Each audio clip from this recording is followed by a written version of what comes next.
Hello everyone. आज के इस वीडियो में हम बात करने वाले हैं ह्यूमन डेवलपमेंट सब्जेक्ट के सबसे इम्पोर्टेंट क्वेश्चंस जो हर यूनिट से हैं। अगर आपने अभी तक पूरा सिलेबस नहीं पढ़ा है या लास्ट मिनट रिवीजन कर रहे हैं तो ये वीडियो आपके लिए काफ़ी हेल्पफुल रहेगी। मैं आपको यूनिट वाइज इम्पोर्टेंट क्वेश्चन बताऊंगी और साथ ही थोड़ा सा ब्रीफ एक्सप्लेनेशन उनसे स्टार्ट करते हैं। तो पहला ये क्वेश्चन 16 मार्क्स,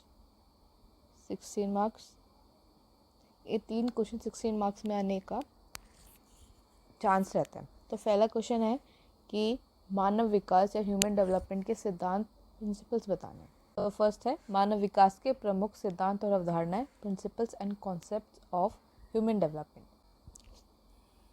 सबसे पहला है development is a continuous process या विकास निरंतर होता है। तो अभी जैसे बताया कि जीवन भर चलता है, ये जन्म से लेकर मृत्यु तक रहता है, रुकता नहीं है। हम जीवन भर निरंतर विकास करते रहते हैं, इसलिए development is a continuous process. फिर है डेवलपमेंट इज़ सिक्वेंशियल या अनुक्रमिक होता है, यानी विकास एक क्रम में चलता है। जैसे पहले हम बड़बड़ाना सीखते हैं, फिर कुछ शब्द सीखते हैं, फिर ही हम बोलना सीख पाते हैं। तो इसलिए हम विकास को कहते हैं कि एक पैटर्न के हिसाब से चलता है। ठीक है। थर्ड है development proceeds from general to specific. विकास सामान्य से विशिष्ट की ओर बढ़ता है, यानी पहले विकास उदाहरण लेते हैं। पहले बच्चा हाथ चलाना सीखता है, उंगलियां चलाना तो सीखता नहीं है। पहले बच्चा अपने हाथ चलाता है, फिर उसके बाद उसका जब अच्छे से विकास हो जाता है तब वो अपने उंगलियों का इस्तेमाल करने लगता है। इसलिए इसे कहता है विकास सामान्य से विशिष्ट की ओर बढ़ता है। फिर आता है डेवलपमेंट इज इंडिविजुअलाइज्ड। विकास व्यक्तिगत होता है, यानी हम सब अलग अलग होते हैं, इसलिए विकास भी हमारा उसी गति के साथ होता है। जैसे कुछ बच्चे जल्दी बोलना सीख जाते हैं, कुछ जल्दी चलना सीख जाते हैं, इसलिए विकास को व्यक्तिगत कहा गया है कि वो। फिर फिफ्थ आता है डेवलपमेंट इज क्यूमुलेटिव, यानी विकास संचयी होता है, यानी कि पिछला विकास भविष्य के विकास की नींव बनता है। यानी जो हमारा पहले अनुभव है, जो हमने पहले सीखा हुआ है, हमारे जो पहले के एक्सपीरियंसेस हैं, वो हमें बाद की चीज़ें सीखने में मदद करते हैं। जैसे पहले हम जैसे हम पहले वर्ड सीखते हैं, शब्द सीखते हैं। अगर हम वो नहीं सीखेंगे तो हम वाक्य नहीं बना पाएंगे, और वाक्य नहीं बना पाएंगे तो हम सही से बोल नहीं पाएंगे। इसलिए जो हमारी नींव है, जो हमारे पहले के एक्सपीरियंस है, अनुभव है, वो हमारे आगे चल के विकास में सहायता करते हैं, मदद करते हैं। ठीक है।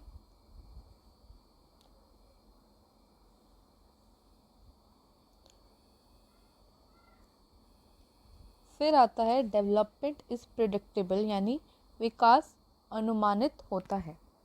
अब आपको ही पता है कि हम पहले ही अनुमान लगा लेते हैं कि विकास किस क्रम में होगा। जैसे बच्चा अगर 1-2 साल का हो जाता है तो पूछने लग जाते हैं कि ये चलने लग गया, ये बोलने लग गया, या 1-2 शब्द बोलने लग गया, क्योंकि हमें पता है कि इस क्रम में ही होता है। हम पहले ये नहीं कहते कि बच्चा भाग रहा है, नहीं, पहले वो बच्चा रेंगता है, अपने घुटनों पे चलता है, फिर ही खड़ा होता है। तो विकास का अनुमान हम पहले ही लगा सकते हैं। डेवलपमेंट इज इंटर रिलेटेड, यानी विकास अंतर संबंधित होता है। यानी जो भी डेवलपमेंट यानी विकास के क्षेत्र हैं, ये क्षेत्र याद रखना, जैसे शारीरिक, संज्ञानात्मक, सामाजिक, भावनात्मक, physical, cognitive, social and emotion, ये सारे एक दूसरे को प्रभावित करते हैं, एक दूसरे पे डिपेंड करते हैं।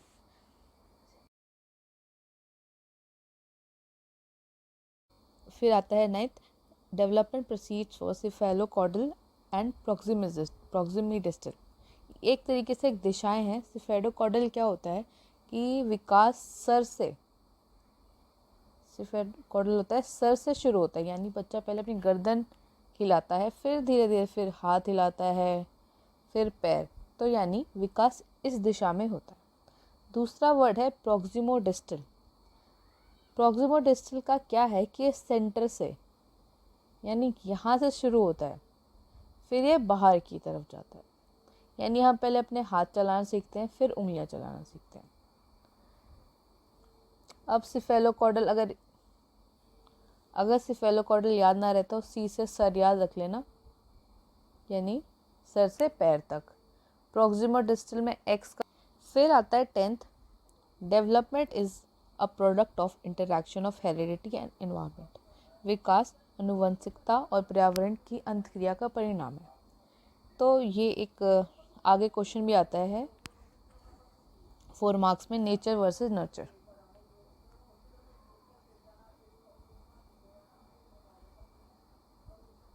इसमें एक विवाद होता है कि विकास किस पे ज़्यादा डिपेंड करता है, नेचर यानी जो हमें हमारे माँ बाप से विरासत में गुण मिले हैं, मतलब जीन्स, या फिर जैसे पर्यावरण में हम रहते हैं वो हमारे विकास को ज़्यादा प्रभावित करता है।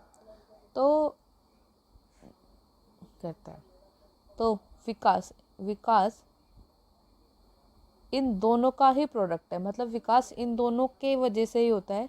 वो अलग विवाद है कि किससे ज़्यादा होता है, लेकिन विकास इन दोनों के वजह से होता ही होता है कि हमें कैसा अपने माँ बाप से आनुवंशिकता यानी जीन्स मिले हैं और हम कैसे पर्यावरण में बड़े हुए।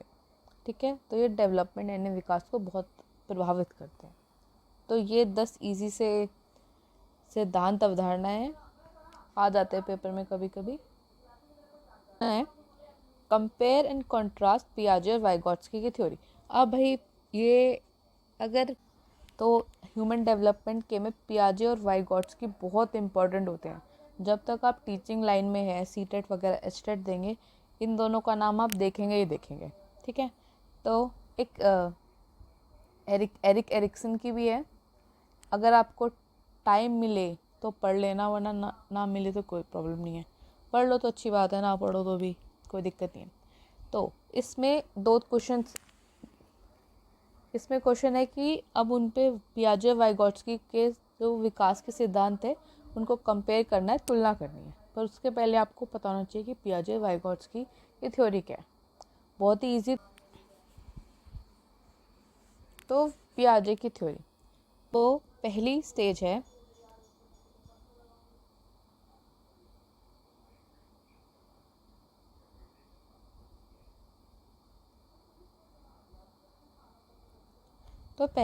Sensory motor stage. ये जन्म से लेके 2 साल तक के बीच में होती है। तो इसमें सबसे पहले नाम से पता लग रहा है सेंसरी और मोटर।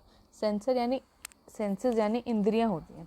बच्चे अपनी इंद्रियों से यानी दृष्टि से, स्पर्श से, सुनने से, उसके माध्यम से ना वो अपनी दुनिया को समझते हैं, अपने आसपास को समझते हैं। ठीक है, फिर आता है ऑब्जेक्ट परमानेंस यानी वस्तु स्थायित्व विकसित होता है। यानी अगर पहले इस उम्र में क्या होता है कि बच्चे के सामने से आप कोई चीज़ छिपा लो और उसको वो दिखाई ना दे, तो बच्चे को ऐसे लगता है कि वो चीज़ गायब हो गई है। ठीक है, फिर धीरे धीरे वो समझता है कि अगर कोई चीज़ छिपा भी ली जाए ना तो इसका मतलब ये नहीं कि वो ख़त्म हो गई, वो है। ठीक है, तो फिर धीरे धीरे इस 2 साल का होते होते वो ऑब्जेक्ट परमानेंस या वस्तु स्थायित्व विकसित करने लग जाता है। यह सेकेंड स्टेज प्री ऑपरेशनल।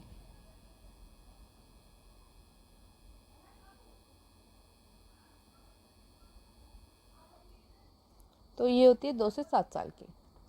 तो सबसे पहला तो इसमें है सिंबॉलिक थॉट, प्रतीकात्मक विचार विकसित होता है। यानी इस उम्र में बच्चे मतलब एक तो बोलना शुरू करते हैं, पिक्चर्स का इस्तेमाल करते हैं अपने विचारों को बताने के लिए।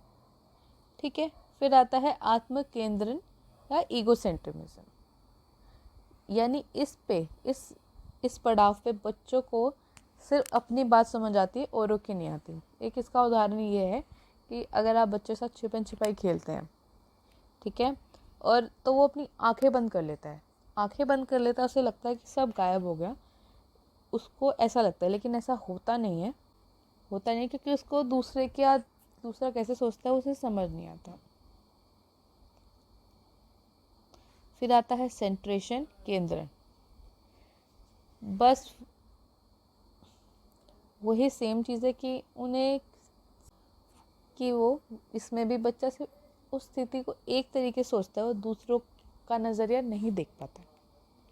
फिर इरिवर्सिबिलिटी यानी अपरिवर्तनीयता उनमें होती नहीं है। यानी अगर एक रस्सी से मैंने एक स्क्वायर बना रखा है और इसी रस्सी से मैं सीधी लाइन बना दूं, तो वो मानेंगे नहीं कि ये पहले स्क्वायर था, कि नहीं ये दोनों की लंबाई अलग अलग है, ये लंबा है ये छोटा है। तो उनको ये बात समझ नहीं आती इस उम्र में। फिर आता है जीववाद या एनिमिज्म। तो इसमें क्या है, वो निर्जीव वस्तुओं को, उन्हें निर्जीव वस्तु होती है जैसे डॉल्स होती हैं, उनको खाना खिलाते हैं, उनके साथ खेलते हैं, उनको ऐसे ट्रीट करते हैं कि भाई उनमें जान है। तो वो इसमें इस उम्र में आता है कि बच्चे जो निर्जीव चीज़ें होती हैं मानते हैं कि वो भी जिंदा है, उनके साथ खेलते हैं।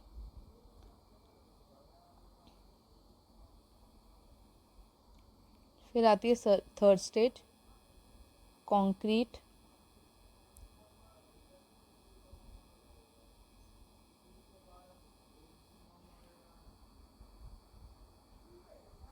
ये होती है 7 से 11 साल तक।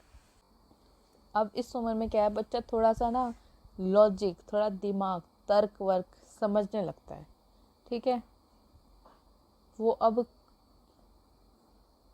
थोड़ा सा दिमाग लगा के चीज़ों के बारे में समझने लगता है। और जैसे हमने सीखा था कि पिछली बार, कि अगर हमने स्क्वायर से एक सीधी लाइन बना दी तो वो समझ आता है कि हाँ, अगर इससे ये बना तो इन दोनों की लंबाई बराबर है। ठीक है। और अब विकेंद्रण यानी डिसेंट्रेशन, वो दूसरों के पहलुओं को भी समझने लगता है।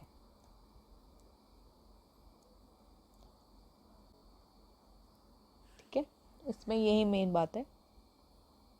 अब फॉर्मल ऑपरेशन स्टेट,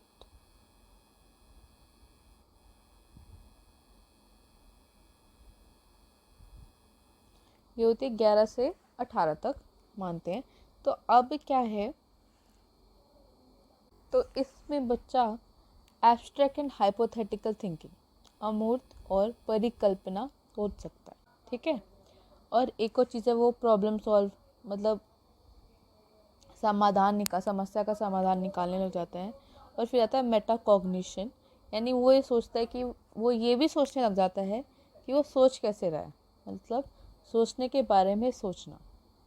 तो इस स्टेज पे आके बच्चे की विचारधारा यानी वो सोचने की शक्ति बढ़ जाती है। ठीक है। ठीक है, चलो अब वाइगॉट्स्की। अब जैसे पियाजे ने तो बोला कि, पियाजे ने क्या बोला कि जो अभी हमने देखा कि बच्चा अपने आप ही सारा विकास कर लेता है। जैसे जैसे उसकी उम्र बढ़ती जाती है उसका विकास अपने आप, संज्ञानात्मक विकास खुद ही हो जाता है। लेकिन वाइगॉट्स्की ने इसका थोड़ा उल्टा बोला। सोशियो कल्चर यानी समाज और संस्कृति संज्ञानात्मक विकास के लिए बहुत ज़रूरी होती है, मतलब समाज बहुत ज़रूरी है किसी के विकास के लिए। तो पहला आता है सामाजिक अंतक्रिया यानी सोशल इंटरैक्शन। तो वाइगॉट्स्की मानते थे कि बच्चा जब तक अपने आसपास घुलेगा मिलेगा नहीं अपने समाज में, वो सीख नहीं पाएगा। तो उनका मानना ये था कि बच्चा कब सीखता है, जब वो अपने दूसरों के साथ रहता है, उसके साथ बातें करता है, जब ही जाके वो कुछ सीखता है। ठीक है। फिर मोर नॉलेजेबल अदर्स, MKO।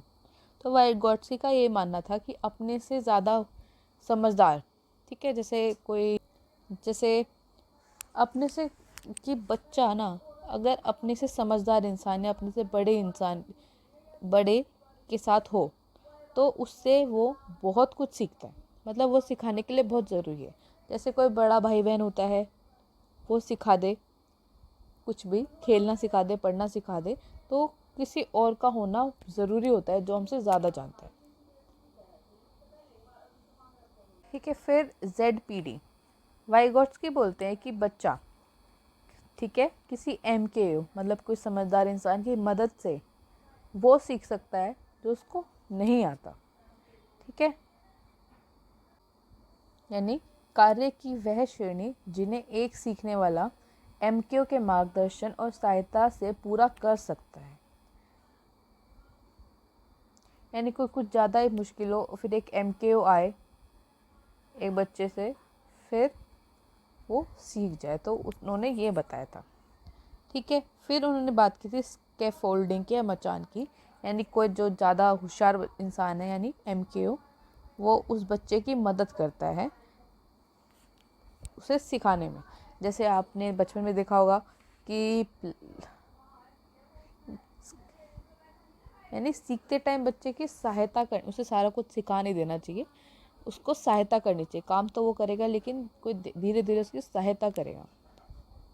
जैसे मम्मी पापा या बड़ा भाई बहन, टीचर्स धीरे धीरे उसको समझाएंगे तो फिर वो ऐसे सीख जाएगा।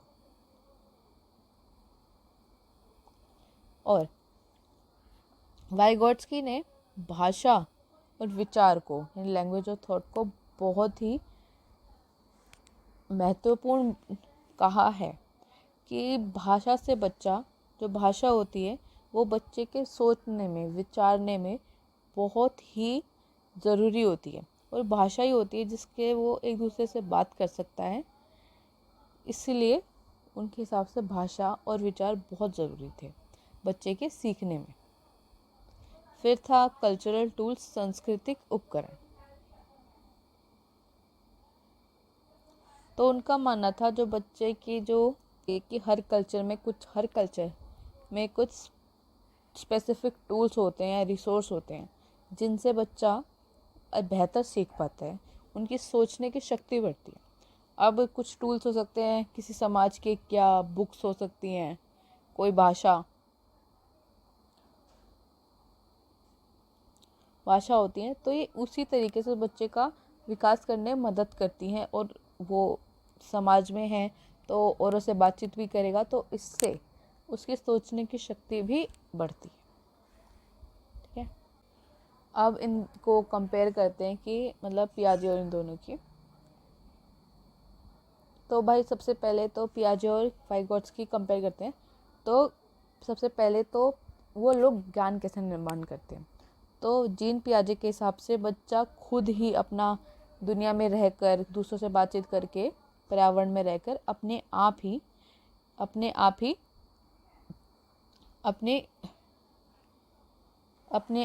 अपने ज्ञान का निर्माण, अपनी नॉलेज को खुद ही बना लेता है।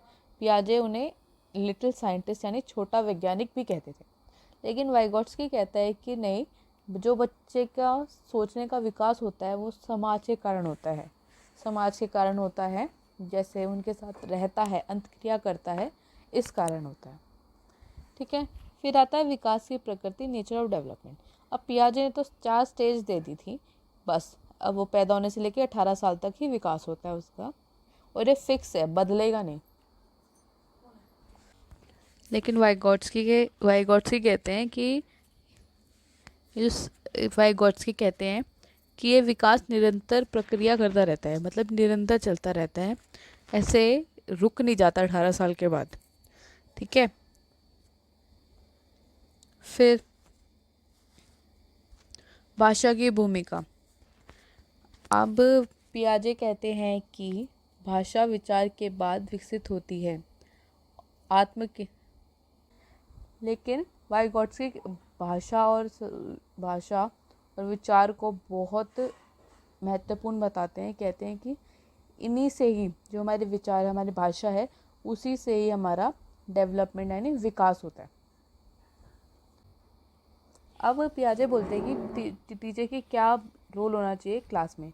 तो उनके हिसाब से फैसिलिटेटर का होना चाहिए कि उन्हें एक ऐसा वातावरण बनाना है, ऐसा इन्वायरमेंट बनाना है कि बच्चे उसमें पढ़ पाएँ, यानी अपने आप ही कुछ सीख सकें। ठीक है, लेकिन वाइगोट्स्की कहते हैं कि उन्हें गाइड की तरह मार्गदर्शन दिखाना होता है। उन्हें पर्यावरण ऐसा नहीं बनाना होता। बच्चे अगर सीख रहे हैं तो उनके साथ साथ रहना होता है। उन्हें हर मोड पर उन्हें क्या कहते हैं, मार्गदर्शन देना होता है, ताकि बच्चे अच्छे से सीख सकें। फिर ये इम्पोर्टेंट है कि मतलब कि इन दोनों की थ्योरीज़ का शिक्षा में हमने कैसे इनका इस्तेमाल किया है। तो पियाजे की थ्योरी में हम चाइल्ड सेंटर्ड लर्निंग होती है कि जितना भी पढ़ाएं बच्चे के केंद्रित होना चाहिए। ठीक है, बच्चा ही पार्ट लेता रहे। ठीक है, सब कुछ पहले एकदम मतलब टीचर ना बोलता रहे, बच्चा भी पार्ट ले गेम, बच्चा भी पार्ट ले सीखने टाइम। ठीक है, हैंड्स ऑन एक्टिविटीज़ यानी खुद कुछ करके ही उसे सीखना चाहिए। फिर वाइगॉट्स्की कहते हैं कि नहीं, अब उसको अपना वो कहते हैं कि वो कोलैबोरेट करना चाहिए अपने जो सहपाठी हैं सहपाठी हैं उनके साथ, उसे बातचीत में रहना चाहिए, उनके साथ मिलकर उसे सीखना चाहिए। ठीक है, तो अब अगला है explain the different stages of human development from prenatal यानी गर्भावस्था से लेकर वयस्कता तक बच्चे में क्या क्या बदलाव यानी विकास होते हैं। फर्स्ट होता है प्रीनेटल यानी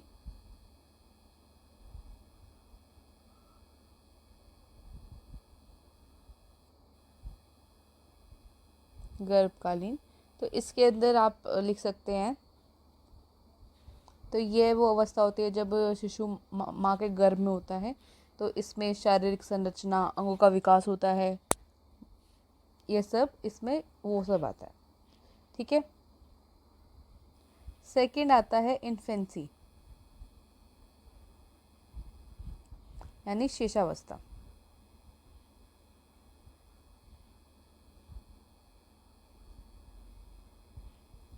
तो ये होता है जन्म से 2 साल तक। तो इसके अंदर जो भी यानी बच्चे का ग्रोथ, फिजिकल ग्रोथ है, शारीरिक ग्रोथ जल्दी होती है, वो चलना बोलना बैठना सीखता है।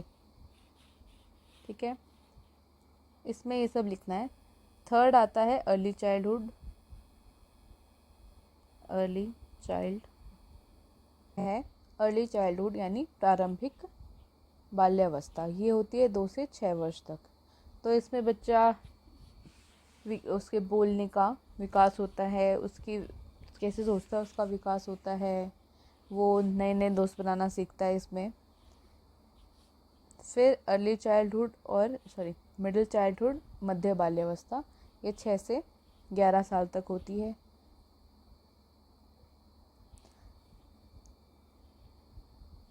तो इस उम्र में बच्चा स्कूल जाने लग जाता है, उसकी सोच विचार की शक्तियाँ बदल जाती है, वो समस्याएं यानी प्रॉब्लम सॉल्व करने लग जाता है। तो उसका सोशल डेवलपमेंट, यहाँ पे सामाजिक विकास यहाँ ज़्यादा होता है क्योंकि वो नए नए दोस्तों से नए नए दोस्त बनाता है, नई नई चीज़ें सीखता है। फिर आता है फिफ्थ अडोलेसेंस यानी किशोरावस्था, 12 से 18 साल। तो यहाँ इसमें शारीरिक बदलाव होते हैं, यहाँ पे बच्चे की सोच भावनाएं बहुत तेज़ी से बदलते हैं। वो इस उम्र पे अपनी छवि यानी अपनी पहचान बनाना चाहते हैं, विकसित करना चाहते हैं, और इस उम्र में वो दोस्तों की बात ज़्यादा मानते हैं, अपने पेरेंट्स से कम मानते हैं। तो अब यूनिट 2 के इंपॉर्टेंट क्वेश्चंस देखते हैं। तो पहला है explain the stages and influences on prenatal development यानी गर्भकालीन विकास के चरणों और उस पर प्रभाव डालने वाले कारकों पर व्याख्या कीजिए। या गर्भकालीन में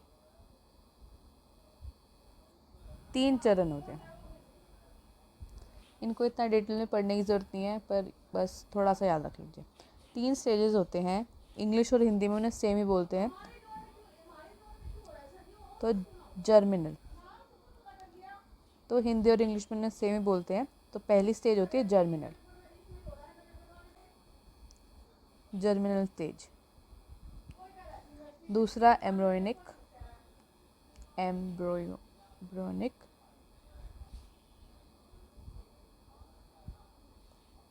दूसरा लास्ट फीटल स्टेज।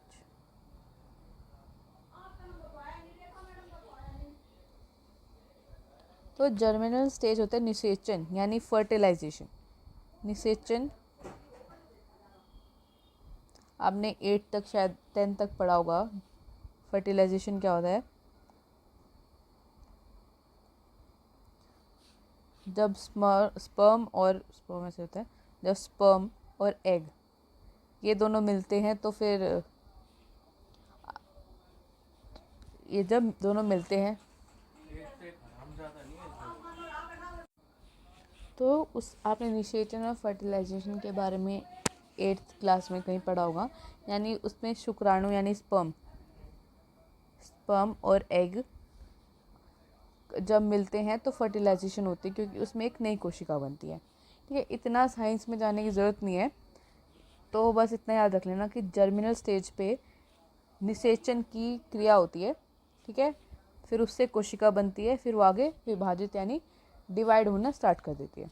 ठीक है, बस इतना याद रखना है, निषेचन याद रखना है। ठीक है, अब निषेचन होकर नई कोशिका बन गई यानी सेल नया बन गया। अब आती है एम्ब्रियोनिक स्टेज। अब एम्ब्रियोनिक स्टेज पे क्या होता है कि जो बॉडी के अंग होते हैं, शरीर के अंग और संरचना बनना शुरू हो जाता है। ठीक है, और ये सबसे इम्पॉर्टेंट स्टेज होती है, क्योंकि यहाँ पे अंग बन रहे हैं, यहाँ विकास हो रहा है, इसलिए सबसे इम्पॉर्टेंट होता है। तो बस इसमें याद रखना कि अंग और संरचना बनना शुरू हो जाती है। ठीक है, फिर ये होती है फीटल स्टेज। ये मतलब 9 महीने के आसपास होती है कि 9 महीने। तो अब शरीर के सभी अंग और दिमाग तेज़ी से विकसित होता है, क्योंकि इसमें जो बच्चा होता है वो थोड़ी हाथ वाथ लगाओ तो हिलने भी लग जाता है। ठीक है, बस ये 3 चरण ऐसे याद कर लेना, इतना डीप में मत जाना कि सारा अच्छे से पढ़ना है, बस इतना याद कर लेना। ठीक है, इस पे मेन आता है कि प्रभाव, यानी इस स्टेज पे प्रभाव यानी कि बाहर क्या इन्फ्लुएंस करता है, यानी इन्फ्लुएंस करता है, इस पर प्रभाव डालता है, कौन से कारक होते हैं। तो भाई सबसे पहला तो होता है माँ का पोषण, न्यूट्रिशन या पोषण। अगर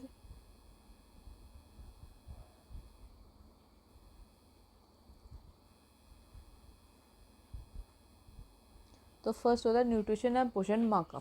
अगर अब उन्हें अच्छा खाना नहीं मिलता तो बच्चे का विकास भी अच्छे से नहीं होता, इसलिए उनके खाने पीने का अच्छे से ध्यान देना चाहिए।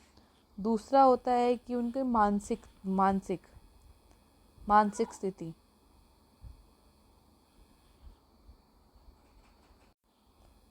उनकी मानसिक स्थिति अगर वो बड़ा ही स्ट्रेस में है, उन्हें तनाव चिंता है, तो वो बच्चे पर असर डालती है, तो बच्चे का विकास अच्छे से नहीं हो पाता।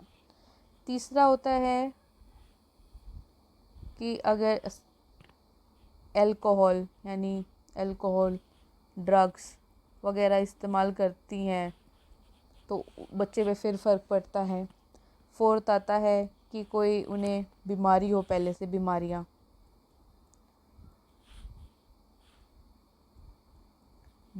हो तो वो भी बच्चे पे प्रभाव डालती हैं। पांचवा होता है पर्यावरण। अब वो कैसी जगह पे रह रही हैं, कि बहुत ज़्यादा पोल्यूशन है, बहुत ज़्यादा गंदगी में रहती हैं, तो वो भी बच्चे पे प्रभाव डालता है। तो ये चीज़ें याद रखना कि फिर आता है कि प्रारंभिक बाल्यावस्था यानी अर्ली चाइल्डहुड में क्या क्या बदलाव आते हैं बच्चे में। तो अर्ली चाइल्डहुड आता है 2 से 6 तक। ठीक है, अब आपको जितना भी आता हो 2 से 6 साल तक बच्चे के कितना परिवर्तन आता है, कि भाषा में कि वो सीखने लग जाते हैं, नए नए शब्द सीखने लग जाते हैं, बोलने लग जाते हैं, विचारों का। तो इसमें आप वो सब लिख सकते हैं। ठीक है, इसमें आप अपने से भी जोड़ के लिख सकते हैं कि आपने भी देखे होंगे 2 से 6 साल के बच्चे, तो आप अपने हिसाब से लिख लेना। ठीक है, फिर थर्ड पार्ट आता है कि इम्पोर्टेंस ऑफ प्ले, यानी खेल का बच्चे के विकास में क्या महत्व है। अब ये विकास के अलग अलग क्षेत्र पे खेल बहुत ही महत्वपूर्ण है। सबसे पहले तो फिजिकल यानी शारीरिक,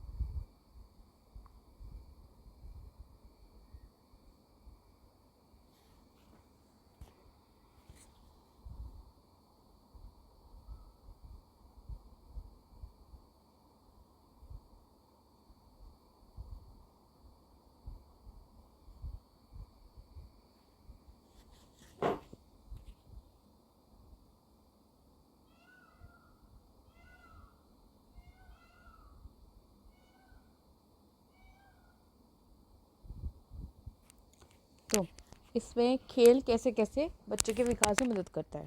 तो सबसे पहला है फिज़िकल और फिज़िकल यानी शारीरिक। तो बच्चा खेलेगा कूदेगा तो उससे अपना शरीर पर अच्छा कंट्रोल हो जाएगा, वो अच्छे से दौड़ पाएगा, अच्छा कूद पाएगा, शरीर में संतुलन बनेगा। ठीक है, इसमें आप और भी कुछ लिख सकते हैं कि हाइट बढ़ जाती है बच्चों की, ये सब। मसल डेवलपमेंट में बहुत अच्छा है। फिर आता है सामाजिक और सोशल। अब बच्चा किसी और के साथ खेलेगा तो वो मिल बांट के खेलेगा, उनकी मदद करेगा। और जो बच्चा अकेला खेलता है और जो बच्चा औरों के साथ खेलता है उनमें बहुत फ़र्क होता है। जो बच्चे औरों के साथ खेलते हैं वो अपनी चीज़ें बांट सकते हैं, ठीक है, और उनसे नई नई चीज़ें भी सीखते हैं। तो ऐसे सामाजिक विकास होता है। फिर इमोशनल भावनात्मक। अब खेल में अब जब बच्चे खेलेंगे तो हार और जीत तो होती रहती है। तो इसमें बच्चे अगर हार जाते हैं तो सीख जाते हैं कि अपनी भावनाओं को समझ जाते हैं कि कोई नहीं, हार गए तो कोई दिक्कत नहीं है, अगली बार जीत जाएंगे। तो अपनी भावनाओं को समझते हैं, व्यक्त करते हैं, ठीक है। और जैसे जैसे अगर वो जीतते भी हैं तो उनका ना अंदर का कॉन्फिडेंस, आत्मविश्वास ना बढ़ता जाता है, ठीक है। फिर संज्ञानात्मक और कॉग्निटिव। अब जैसे पहेलियाँ या पजल्स सॉल्व करते हैं तो बच्चे की सोचने की शक्ति बढ़ती है, ठीक है। अब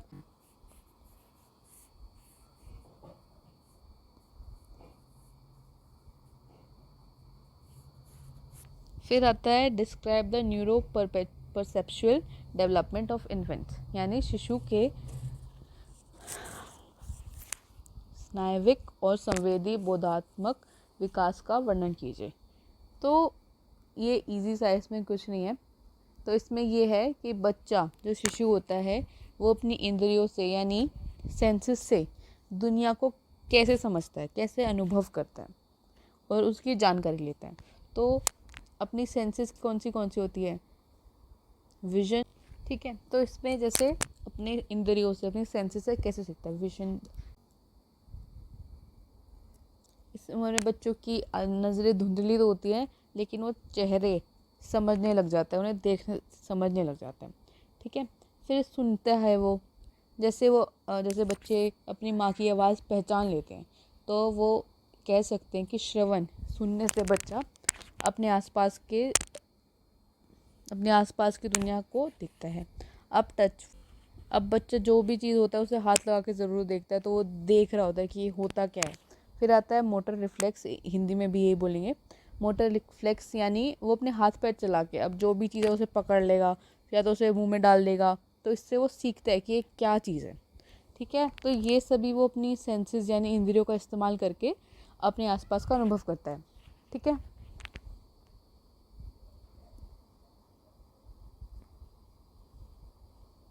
फिर रहता है how do environmental factors influence early childhood development, यानी प्रारंभिक बाल्यावस्था में पर्यावरण कैसे भूमिका निभाता है, ठीक है भाई।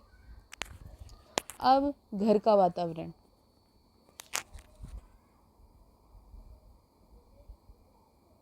Home environment.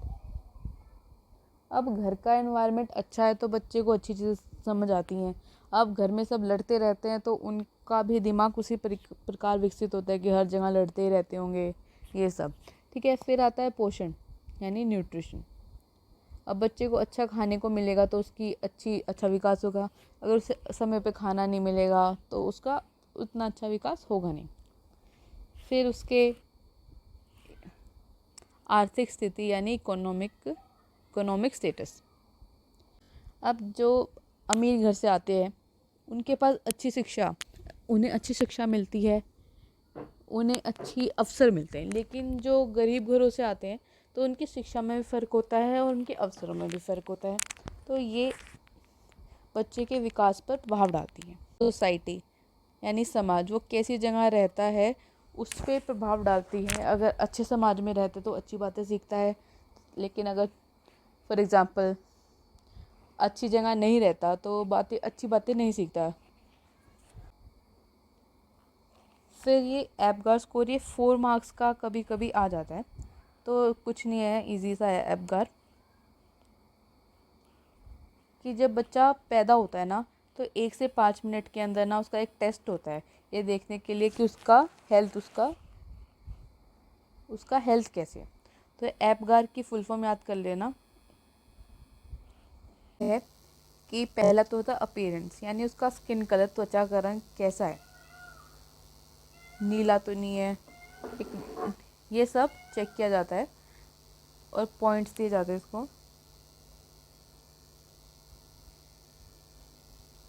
0, 1, 2 ऐसे अंक दिए जाते हैं।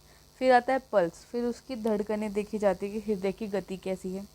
ग्रीमेंस यानी प्रतिक्रिया, एक वीडियो देखी, एक ग्रीमेंस यानी उसकी प्रतिक्रिया कैसे है। अगर बच्चे को थोड़ा सा गिराने जैसा करें तो वो अपनी गर्दन हिलाते हैं, उन्हें पता लगता है कि हाँ गिर रहे हैं, तो ऐसा टेस्ट करके देखते हैं।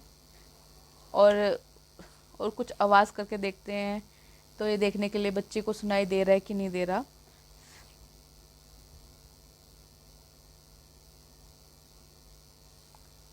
फिर एक्टिविटी, कि वो हाथ पैर चला रहे हैं कि नहीं। फिर तीसरा है, लास्ट है रेस्पिरेशन, यानी वो कैसे सांस ले पा रहे हैं, उन्हें किसी चीज़ की ज़रूरत तो नहीं है सांस लेने के लिए। इस हिसाब से उनको स्कोर दिए जाते हैं, ठीक है। और टोटल स्कोर 10 का होता है। अगर 7 से 10 के बीच में आता है तो बहुत बढ़िया आता है कि बच्चा सही है, स्वस्थ है। अगर 7 से कम होता है तो प्रॉब्लम होती है। तो बस ये याद रखना कि एपगार एक टेस्ट होता है जो बच्चे के जन्म के 1 से 5 मिनट के बीच में होता है, ठीक है। एपगार की फुल फॉर्म याद रखने की क्या होता है, अपीयरेंस, पल्स, ये सब। और फिर 7 से 10 का स्कोर अच्छा होता है, ठीक है। अब थर्ड यूनिट के ये सब इम्पोर्टेंट क्वेश्चंस है। पहला है कि प्रारंभिक किशोरावस्था में शारीरिक, संज्ञानात्मक और सामाजिक भावनात्मक क्षेत्रों में उभरती क्षमताएं, यानी इन डोमेन्स में क्या क्या चीज़ें होती हैं। तो सबसे पहले देखते हैं फिजिकल, स्टार्ट करते हैं। तो सबसे पहले इसमें प्यूबर्टी स्टार्ट होती है, यानी यौवन की शुरुआत हो जाती है। लड़का और लड़की के शरीर में इस पर बड़े बदलाव आते हैं। लड़कों की आवाज़ भारी सी हो जाती है, लड़की की आवाज़ पतली हो जाती है, उनका वज़न बढ़ता है, हाइट बढ़ने लग जाती है। तो ये सारे शारीरिक विकास में आते हैं। फिर कॉग्निटिव, यानी उनकी सोचने में क्या बदलाव आता है, कि अब हमने पियाजे ने बोला था कि वो अब समस्याओं का हल करने लग जाते हैं, उनकी सोचने की क्षमता और बढ़ जाती है, ठीक है। अब वो रीज़न यानी तर्क देने लग जाते हैं, कि उनके खुद के विचार बनने लग जाते हैं ना, तो फिर तो उनके तर्क शक्ति बढ़ती है, यानी अब वो रीज़न कर सकते हैं किसी के साथ। फिर सोशल इमोशनल, यानी सामाजिक और भावनात्मक क्षेत्र। अब इसमें वो स्वतंत्रता यानी इंडिपेंडेंस चाहते हैं, स्वतंत्रता। उनके हिसाब से वो बड़े की तरह फील करने लग जाते हैं कि हम बड़े हो गए, हमें अपने मम्मी पापा की ज़्यादा सुनने की ज़रूरत नहीं है। अब उन्हें अपने दोस्त ज़्यादा अच्छे लगने लग जाते हैं, अब वो उनकी सारी बातें मानते भी हैं, ठीक है। और इस स्टेज पे क्या होता है, बच्चे अपने पहचान बनाने के लिए बहुत ही ज़्यादा वो होते हैं कि अपनी पहचान बनाना चाहते हैं सबसे ज़्यादा। तो इसमें ये सब होता है।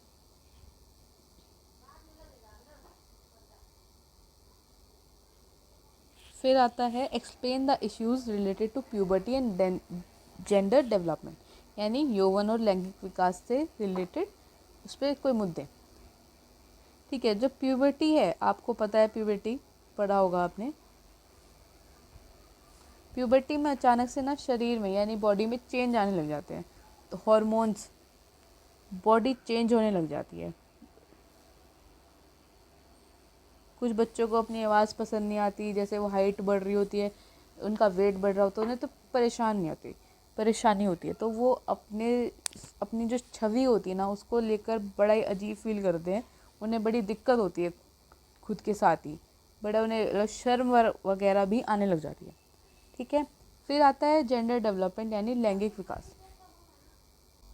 मतलब जेंडर डेवलपमेंट यानी इसमें क्या प्रॉब्लम आती है कि लड़का लड़कियों कि समाज कहता है कि लड़कियों को ये काम करने चाहिए, लड़कों को वो काम करने चाहिए, तो बच्चा इसमें बड़ा परेशान हो जाता है, क्योंकि उसको समझ आता नहीं है कि वो कुछ और करना चाहता है और समाज उसे कुछ और कहता है, तो वहाँ उसे प्रॉब्लम आने लग जाती है। ठीक है, तो इसमें जितने भी जेंडर लैंगिक विकास होता है, तो इसमें वो सारे प्रॉब्लम्स आने लग जाते हैं। ठीक है, मेटाकॉग्निशन है, ये भी इसका अर्थ क्या था कि हम कैसे सोचते हैं उसके बारे में सोचना, थिंकिंग अबाउट थिंकिंग, कि हम कैसे सोच रहे हैं उसके बारे में।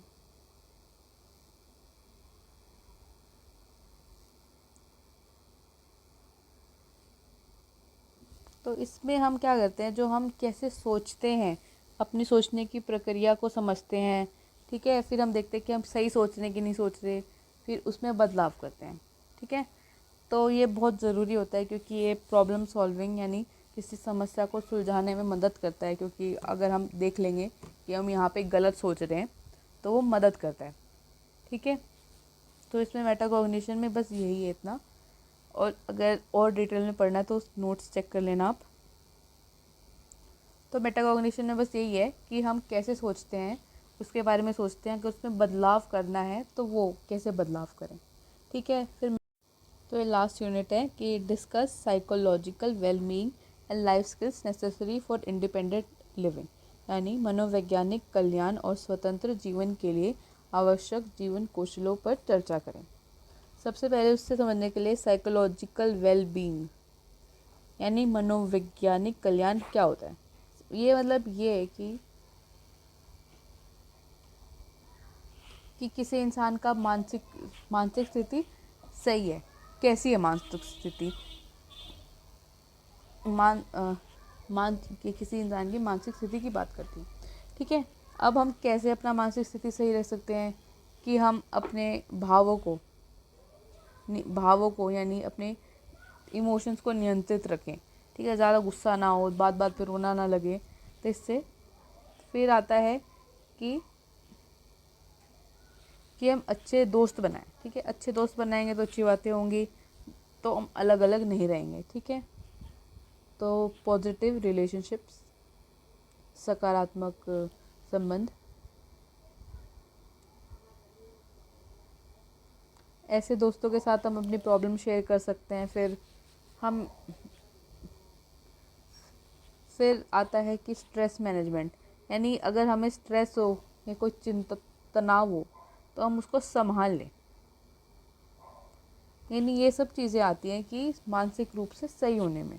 ठीक है, अब लाइफ स्किल्स क्या होती हैं, यानी स्वतंत्र जीवन। अब ये कौन सी लाइफ स्किल्स होती हैं, ये वो होती हैं जो हमें जीवन में ज़रूरी होती हैं एक अच्छा जीवन जीने के लिए। ठीक है, जैसे हमें अपने डिसीजन लेने आने चाहिए, हम अकेले ही फैसला कर सकते हैं, हमें किसी और की ज़रूरत ना पड़े डिसीजंस। दूसरा, हम संचार कर सकें, यानी कम्युनिकेशन। अब हमारे मन में कुछ है, हम बोल कुछ रहे हैं, तो ऐसे काम नहीं चलता, तो हमें अच्छे से बातचीत करनी आनी चाहिए। तीसरा, हमें हमारे स्ट्रेस यानी तनाव को मैनेज करना चाहिए, कि अच्छे से संभाल ले, कि इतना स्ट्रेस हो जाए हम सब कुछ छोड़ दें। नहीं, स्ट्रेस है तो उसको संभालना सीखना चाहिए। फिर मनी मैनेजमेंट, यानी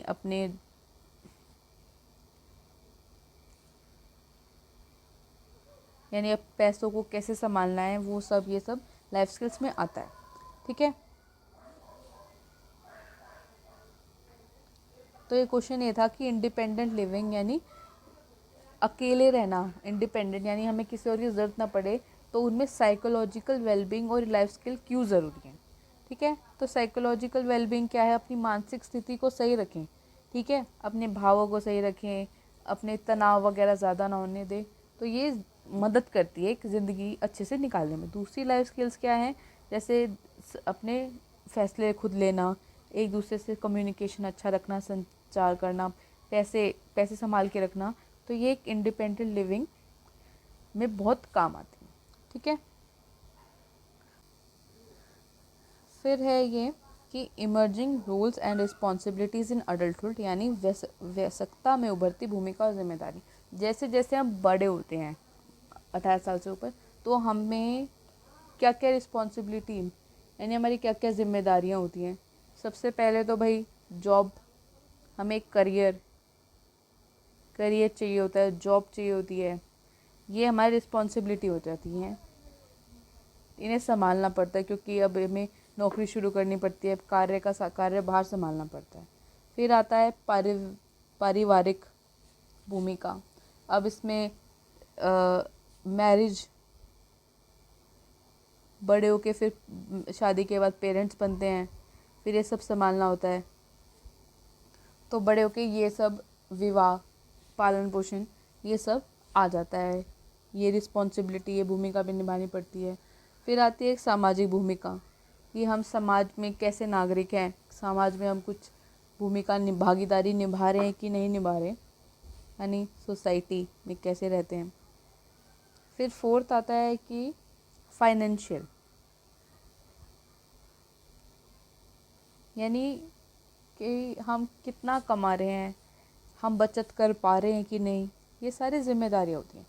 ये वाला क्वेश्चन आप अपने आप से भी लिख सकते हैं कि बड़े होते होते हमारी कौन सी जिम्मेदारियाँ आने लग जाती हैं। सबसे पहले तो ये तो चीज़ें लिख ही सकते हैं आप, कि करियर की चिंता हो जाती है, नौकरी करनी होती है, फिर अपना परिवार बनाना होता है, फिर समाज में रहना होता है, कैसे रहना होता है। सो आई होप आपको ये वीडियो अच्छी लगी हो। बेस्ट ऑफ लक अपने पेपर के लिए। Please subscribe and like this.